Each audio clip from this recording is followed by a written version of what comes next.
Hello दोस्तों, नमस्कार। आपके अपने यूट्यूब चैनल पर आपका स्वागत है। इस वीडियो में हम बात करेंगे Adani power, HDFC bank, ITC समेत कई सारी कंपनियों के बारे में जिनमें खबरें हैं और खबरों के दम पर उनमें काफ़ी एक्शन देखने को मिला। बाजार में काफ़ी गिरावट हुई है।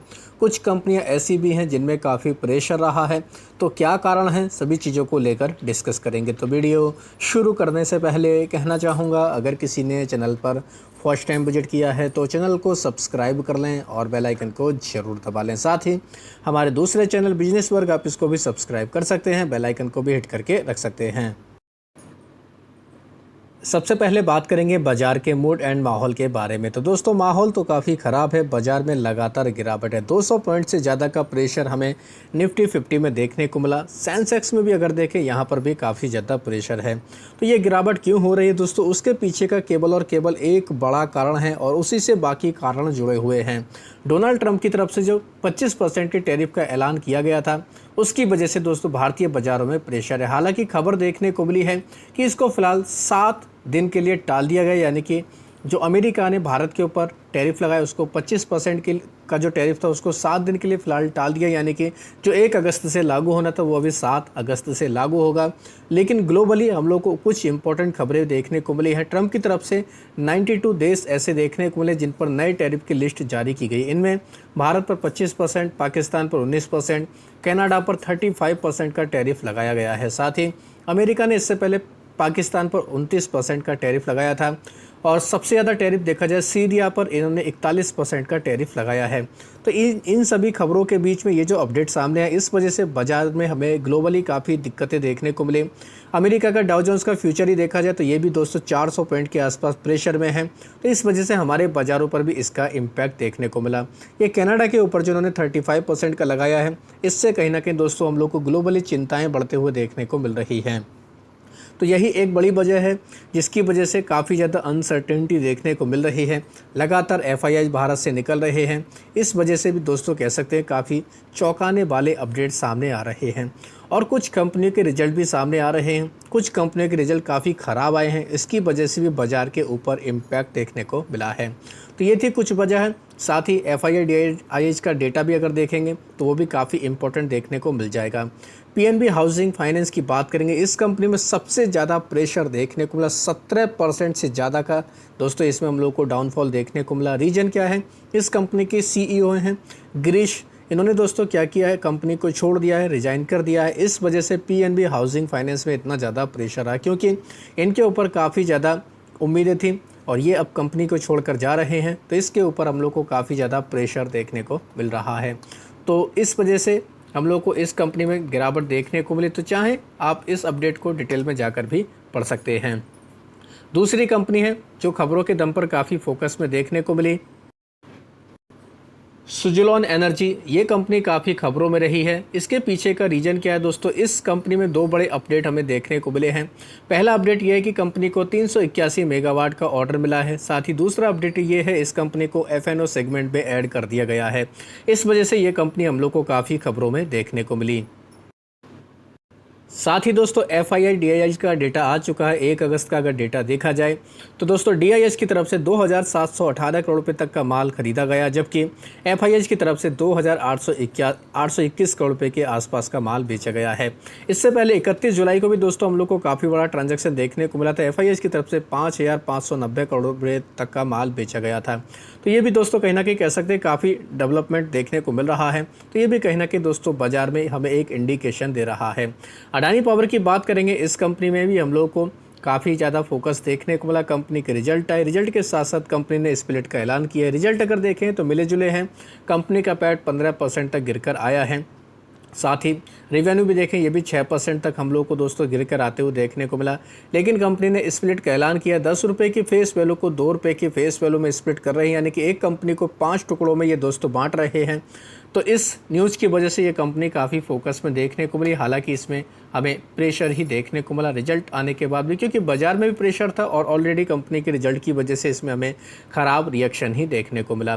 कुछ कंपनियां तो ऐसी हैं दोस्तों जो 20-20% के हम लोग को क्रैश होते हुए देखने को, जिनमें क्रेडो ब्रांड्स मार्केटिंग यानी कि मुफ्ती की अगर बात करेंगे, इसमें तो काफ़ी ज़्यादा हमें प्रेशर देखने को मिला है। 20% का लोअर सर्किट इस कंपनी में लगा, जिस वजह से ये कंपनी काफ़ी ज़्यादा हम लोग को फोकस में देखने को मिली। रीज़न क्या है? कंपनी के ख़राब नंबर आए हैं, काफ़ी चौंकाने वाले नंबर हमें देखने को मिले।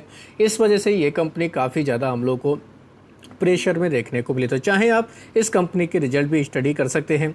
साथ ही ये कंपनी आईपीओ का जो प्राइस देखने को मिल रहा था, उससे 53% तक हमें नीचे देखने को मिल रही है। कंपनी के रिजल्ट अगर देखें तो हम लोग को दोस्तों काफ़ी चौंकाने वाले नंबर देखने को मिले। 36% का ड्रॉप देखने को मिला कंपनी के नेट पैट में। साथ ही और भी हम लोग को कई सारी सेंटीमेंट खराब होते हुए देखने को मिले हैं।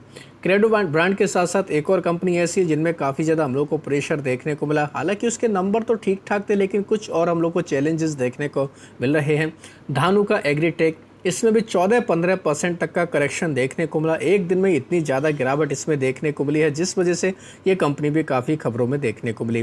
तो नंबर तो मिले जुले हैं, ठीक ठाक कह सकते हैं, लेकिन बाजार में प्रेशर के कारण साथ ही और भी कई सारी जो हम लोग को चिंताएं देखने को मिल रही हैं, खासतौर पर इंडियन एग्रोकेमिकल कंपनियों को लेकर। तो इस वजह से हम लोग को इस कंपनी के ऊपर ये इम्पैक्ट देखने को मिला है। बात करेंगे दोस्तों एक और ऐसी कंपनी आईआईएफएल फाइनेंस की बात करें तो इस कंपनी के रिजल्ट तो वैसे भी ख़राब आए थे। अब जेफरीज की तरफ से इसको डाउनग्रेड भी कर दिया गया है। इस वजह से इस कंपनी में भी काफ़ी ज़्यादा प्रेशर देखने को मिला। 11% से ज़्यादा ये कंपनी भी प्रेशर में देखने को मिली है। लगातार इस कंपनी में हम लोग को दबाव देखने को मिल रहा है। ग्रेफाइट इंडिया की बात करेंगे, रिजल्ट आने के बाद ये कंपनी भी काफ़ी हमें प्रेशर में देखने को मिले। 9-10% तक का इसमें भी काफ़ी करेक्शन देखने को मिला है। एबिडा कंपनी का 60% तक घटकर आया है, जिस वजह से ये कंपनी हम लोगों को काफ़ी प्रेशर में देखने को मिली।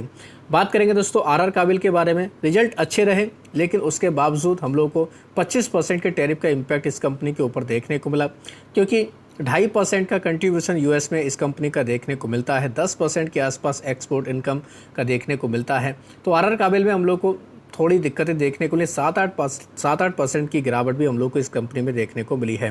तो इसके ऊपर भी आप चाहें तो नज़र रख सकते हैं। ये कंपनी अभी काफ़ी फोकस में देखने को मिल जाएगी। यूपीएल की बात करेंगे, इसके रिजल्ट आए, रिजल्ट ख़राब हैं। 88 करोड़ का लॉस रिपोर्ट किया है, हालांकि रेवेन्यू 21% बढ़कर आया है। तो इस वजह से इस कंपनी में भी काफ़ी ज़्यादा गिरावट रही है। ये भी कंपनी प्रेशर में देखने को मिले। तो यूपीएल के ऊपर भी चाहें तो आप नज़र रख सकते हैं। डिलीवरी के नंबर अच्छे रहे, इस वजह से ये कंपनी हरे निशान में बंद हुई है। 67% तक इस कंपनी का पैट बढ़कर है 91 करोड़ के आसपास। रेवेन्यू में भी 6% तक की हमें ग्रोथ देखने को मिली है। साथ ही बात करेंगे दोस्तों गो फैशन इंडिया के बारे में। स्टैंड अलोन आधार पर देखें कंपनी का पैट 22% तक गिरकर आया है। इसका इम्पैक्ट इस कंपनी के ऊपर भी देखने को मिला। इस कंपनी में काफ़ी दबाव रहा है, तो इसके ऊपर भी आप चाहें तो नज़र रख सकते हैं। 10% से ज़्यादा तक ये कंपनी टूटकर बंद हुई है। साथ ही बात करेंगे दोस्तों टाटा पावर के बारे में। इस कंपनी के रिजल्ट मिले जुले रहे हैं। पैट 6% तक बढ़कर आया है, 1262 करोड़ के आसपास। एबिडा कंपनी का 17% तक बढ़कर आते हुए देखने को मिला, जिस वजह से कंपनी काफ़ी फोकस में देखने को मिल रही है। कंपनी का एबिडा देखा जाए इस बार 4139 करोड़ के आसपास रिपोर्ट किया है, तो ये भी कहीं ना कहीं इंपॉर्टेंट अपडेट है। तो इस कंपनी के ऊपर भी आप चाहें तो नज़र रख सकते हैं।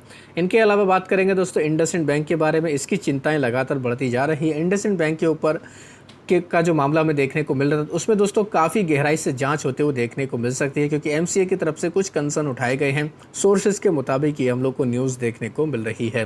बात करेंगे दोस्तों नेटवेव टेक्नोलॉजी के बारे में। रिजल्ट काफ़ी दमदार देखने को मिले थे और दमदार रिजल्ट की वजह से इस कंपनी में 13% तक की रैली रही। हालांकि एडजस्टेड क्लोजिंग कुछ और ही है, तो काफ़ी शानदार परफॉर्मेंस इस कंपनी ने दिखाया है। नेटवेव के नंबर काफ़ी शानदार देखने को मिले हैं। साथ ही बात करेंगे दोस्तों केपीआई ग्रीन एनर्जी के बारे में। कंपनी की तरफ से जो हमें अपडेट देखने को मिला था, कंपनी की बोर्ड की मीटिंग होने वाली है। रिजल्ट डिविडेंड के साथ साथ कंपनी फंड रेज करेगी। इस वजह से इस कंपनी में अच्छा खासा हम लोग को मोमेंटम भी देखने को मिला। इसको भी दोस्तों हमने अपने वीडियो में लगातार कवर किया। 5 अगस्त को इस कंपनी की बोर्ड की मीटिंग होने वाली है, तो इसके ऊपर भी आप चाहें तो नज़र रख सकते हैं। बात करेंगे दोस्तों वारी एनर्जी के बारे में। कंपनी का 1.80 गीगावाट का सोलर मॉडल प्लांट गुजरात में शुरू होते हुए देखने को मिला। इस वजह से इसके ऊपर भी काफ़ी पॉजिटिव इम्पैक्ट पड़ा है। साथ ही बात करेंगे दोस्तों एक और कंपनी के बारे में, आईटीसी के बारे में। आईटीसी के भी Q1 के रिजल्ट आए हैं। रिजल्ट अगर इस कंपनी के देखें तो दोस्तों हम लोग को ठीक ठाक देखने को मिल रहे हैं। कंपनी का रिवेन्यू सालाना आधार पर 20% तक बढ़कर आए 19,750 करोड़ के आसपास, जो पहले 16,374 करोड़ था। नेट पैट फ्लैट रहा है 4,912 करोड़, जो पहले 4,917 करोड़ था। एबिटा 3% तक बढ़कर आए। कंपनी के मार्जिन घटकर आए हैं 37.2% से घटकर 31.7% तक कंपनी के मार्जिन देखने को मिले हैं। CDSL, अब ये कंपनी वैसे भी काफ़ी फोकस में, क्योंकि NSDL का IPO आ रहा है। दोस्तों जुलाई का मंथ खत्म हो चुका है। अब हम लोग को डीमेट अकाउंट का डेटा यहाँ पर अपडेट होते हुए देखने को मिल जाएगा, तो ये कंपनी भी हम लोग को काफ़ी ज़्यादा फोकस में देखने को मिल जाएगी, तो इसके ऊपर भी आप चाहें तो नज़र रख सकते हैं। तो CDSL पर यहाँ पर हम लोग को डेटा अपडेट होते हुए देखने को मिल जाएगा। अभी 15,86,47,958 एक्टिव डीमेट अकाउंट CDSL के पास में हमें देखने को मिल रहे हैं। साथ ही बात करेंगे दोस्तों HDFC बैंक के बारे में। इस कंपनी के ऊपर भी आप चाहें तो नज़र रख सकते हैं। कंपनी ने जो 1:1 के रेशो में बोनस का ऐलान किया था, इसकी रिकॉर्ड डेट कंपनी की तरफ से तय कर दी गई है। 27 अगस्त इसकी रिकॉर्ड डेट है। तो इससे पहले इस कंपनी में जो भी अपनी पोजीशन बनाएंगे वो इसके लिए एलिजिबल रहेंगे, यानी कि बोनस के लिए वो एलिजिबल रहने वाले हैं। तो दोस्तों ये थी कुछ बड़ी खबरें जिनकी वजह से बाजार में भरपूर एक्शन देखने को मिला। तो आप भी चाहें इन सभी खबरों को डिटेल में जाकर स्टडी कर सकते हैं। तो आशा करता हूं दोस्तों आपको ये वीडियो अच्छा लगा होगा। वीडियो अगर पसंद आया तो चैनल को सब्सक्राइब कर लें, बेल आइकन को दबा लें, ज़्यादा से ज़्यादा लोगों में शेयर करें। धन्यवाद दोस्तों, बाय बाय।